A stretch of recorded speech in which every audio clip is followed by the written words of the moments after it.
Pessoal, vamos lá, a mais um vídeo aqui. Eu vou contar aqui uma história para vocês, né, para a gente entrar no próximo assunto, sobre aquilo que eu estava falando no último vídeo, sobre a questão espiritual em si e como ela vem como uma herança, né? E por que eu digo isso? Porque aos meus 6 ou 5 anos de idade, né, quando a gente morava lá em Minas e era divisa de Bahia, tudo era muito longe. Então, do sítio do meu avô, da parte da minha mãe, até a cidadezinha, que era uma cidadezinha pequena de 18 mil habitantes, mais ou menos, entendeu? Então, você vê como a cidade era tão pequena, né? E hoje não, hoje está enorme lá, gigante, mas assim, o bairro, na verdade, a cidade de Minas Nova é grande, né? Mas o bairro onde eu morava, que era um distritozinho lá, era pequeno, né? Tinha para estourar 18 mil habitantes. Mas para chegar nesse local, do sítio do meu avô até lá, era mais ou menos 2 horas e meia de cavalo, tá? De carro era quase 1 hora, né? Porque a estrada era ruim, não dava para ir correr muito não, porque é estrada de terra mesmo, então não tinha como correr muito. E quando a gente vinha para a escola, que quando a gente morava no sítio do meu avô, né? A gente tinha que vir para a cidade para estudar, então era todo dia, né? 2 horas e pouco de cavalo na carroça, que era um monte de criançadinha lá, indo para a escola, todo dia, né? E só que a gente levantava de madrugada, né? Madrugada mesmo, 3 horas da manhã estava em pé, 4 horas saindo de casa, para quando dá 6h30, porque 7 horas a gente estava na escola, e 6h30 a gente já estava na porta da escola. E aí a gente saía da escola 1 hora da tarde, quando era beirando 4 horas da tarde, eu estava chegando em casa. Era isso todo dia, semana inteira. Aí, o irmão da minha mãe, um dia, nessa situação, o meu pai já tinha casa na cidade, ele tinha comprado uma casa na cidade, que ele tinha um sítiozinho, né? E desse sítiozinho proveu alguns recursos que ele conseguiu comprar uma casinha pequenininha na cidade.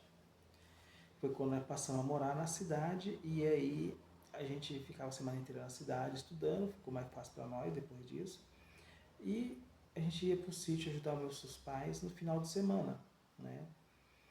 E porque daí meu pai vinha com os legumes e verdura para vender na cidadezinha, né, do sítio dele, e aí ele vendia o que podia vender, o que não sobrava ele levava de volta para dar para galinha, para os porcos, cavalo, que ele tinha bastante nesse sítiozinho dele que ele arrumou. E assim a vida foi melhorando pra gente. Mas voltando um pouquinho para trás, né? Aí um dia, meu avô, da parte do meu pai, tinha uma mercearia. E ele também, o meu avô da parte do meu pai tinha mercearia.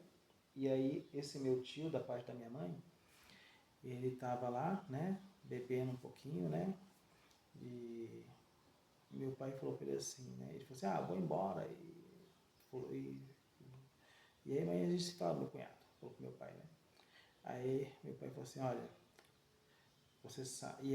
E a estrada, gente, a estrada aqui da cidade até os sítios que eram longe, entendeu? É quando você pega e invade uma terra lá pro meio do mato, lá nos Cafundó do Juda. Era isso que se fazia muito antigamente, entendeu? Então, para ir até lá era só mata dos dois lados. Era uma estrada estreita que só passava um carro e quando viesse outro na mão contrária, um tinha que comer o mato, o outro também comer um pouco de mato, os dois passavam pelo outro e iam embora. E meu pai e minha mãe falou assim, olha, se eu fosse você não ia não, Adão, que meu tio era Adão. Você não ia não, porque você sabe que a estrada ela é assombrosa, ela é assombrada, né?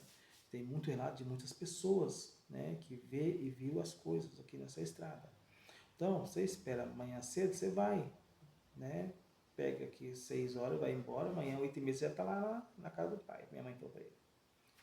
Não, eu vou agora que eu não tenho medo, que não sei o que, isso, aquilo, outro e tal, não sei o que. E teimoso e foi, né? Foi. Pegou o cavalinho dele e foi. Aí, né? No meio da estrada, ele começou a escutar uma voz lá longe. Espera aí, meu amigo! Aí ele já sabia o que que era, né? Já que ele não era inocente, já sabia o que acontecia ali. É, ele já tinha acontecido com a minha mãe, com meu pai, com os primos dele, tudo, né? Aí ele começou a chinelar o cavalinho. E aquela voz, espera aí, meu amigo, cada vez mais perto. E ele chinelando o cavalo. E aquela voz, espera aí, amigo, e ele chinelando o cavalo. Teve uma hora que ele falou que estava um pouquinho mais da metade do caminho já estava 1h30 já no cavalo. A estrada era umas 2h30, mais ou menos, né? Achei que de cavalo, né? Aí ele falou que escutou bem no pé do ouvido dele. Eu não falei para você me esperar? Nisso o cavalo desbundou. Ele já nem olhou para trás, saiu arregaçando dentro do mato. E lá tinha aqueles matinhos que é só espinho gostoso. Ele chegou na porta da casa do meu avô, do pai da minha mãe. O dia que ele bateu na porta, foi só um batido, só, puf, já desmaiou. Aí ele ficou apagado quase 3 dias apagado. Apagado mesmo, né? E chamaram o médico, tudo, o médico olhou, examinou ele, olha, ele está apagado, porém os batimentos estão normais, mas ele está apagado. Aí tentaram acordar ele nada de acordar. Aí o médico falou assim, então vamos só monitorar ele, né? Se tiver alguma situação pior, a gente corre com ele para o hospital. E aí quando estava dando quase 3 dias, ele acordou, né? Aí foi perguntar para ele o que aconteceu e cadê o cavalo, né? Daí ele contou essa história que eu contei para vocês. Aí o pessoal pegou, foi no local onde o cavalo tinha caído, que ele falou, só tinha uma mancha no chão, como se o cavalo tivesse sido morto ali e comido, sido comido. Sabe aquela mancha que fica no chão ali meio avermelhada, como fosse de sangue e tudo ali, sabe? E só que o interessante dessa história é que eles bateram toda a mata ali em volta e não acharam os ossos do cavalo. Os ossos do cavalo tinham sumido. Porque quando é um animal que consome o outro, os ossos ficam, eles consomem a carne, a pele ali, até a pele ainda do cavalo é difícil de ser consumida. E sumiu tudo, literalmente, né?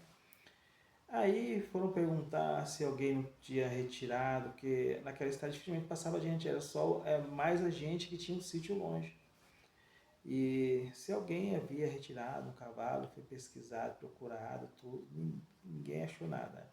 E ficou esse mistério aí. Mas a questão que eu. Mas por que conta essa história? Porque vocês lembram quando eu falei para vocês que a minha irmã ela tinha uma energia psíquica? Vamos dizer, psíquica para vocês entenderem melhor, né? Mas tem outro termo. Ela tinha uma energia, né?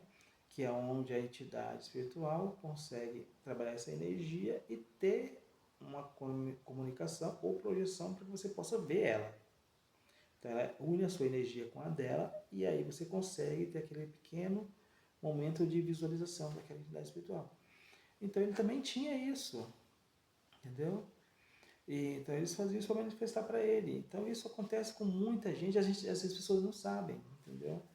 Às vezes a pessoa está ali do nada, vê um vulto passando, alguma coisa passando, entendeu?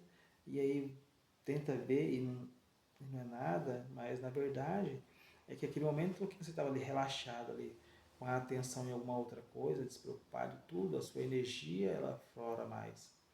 Então quando a sua energia aflora mais, o seu chakra ele dá uma pequena abertura.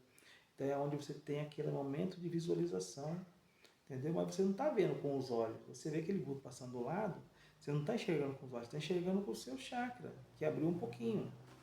Então quando você vira para ver os lados, você não vai ver, porque não é com os seus olhos que você enxergou. Então quando você vê um vulto, alguma coisa assim, tenta continuar focado no que você está fazendo, ou vendo, ou olhando, e aí você vai conseguir clarear mais aquela visão que está ali do seu lado, entendeu? Mas, voltando ao assunto, né? E isso foi uma situação que ficou.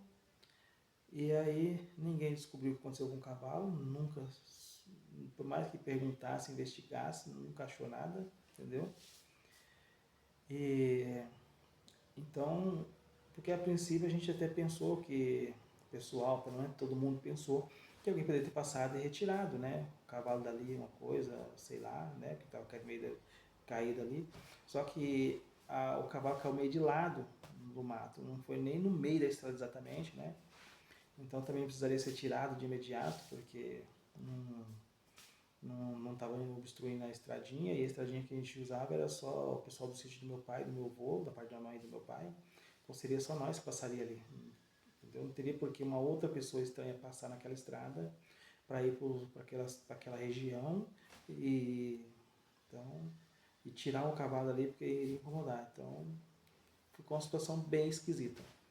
E sem resposta até hoje. Né? E agora eu vou falar do meu tio, né, sobre a questão do livro São Cipriano. Tá, gente? Mas eu vou fechar esse vídeo e eu vou começar a gravar o outro em cima desse assunto. Tá? Por que, que ele ficou louco usando esse livro, tá bom? Eu vou explicar para vocês o porquê, tá bom? Vamos pro próximo vídeo aqui.